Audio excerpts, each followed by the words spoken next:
তো হ্যালো বন্ধুরা, তোমরা সব কেমন আছো? আশা করি ভালো আছো। ঠিক আছে, অনেক দিন পর ভিডিও বানালাম। নেটটা খারাপ হয়ে গেছিলো, নেট ছিল না, ঝামেলা হয়ে গেছিলো। তার জন্য এখন দেখো ভিডিও বানাচ্ছি। তো এখানে দেখো পুরো হয়ে গেছে, বন্যা লেগে গেছে। দেখো পুরো গোটা সুইমিং পুল হয়ে গেছে।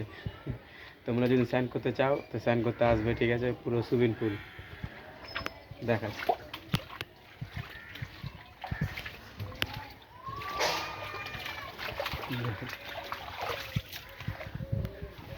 পুরো গঙ্গা হয়ে গেছে। এখানে যদি স্নান করতে চাও স্নানও করতে পারবে।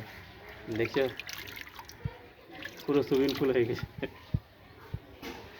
দেখো দূর দূর থেকে বিশাল গঙ্গা হয়ে গেছে। দেখো, তো ভালো লাগলে লাইক কমেন্ট শেয়ার করো বন্ধুরা। Bye, tata.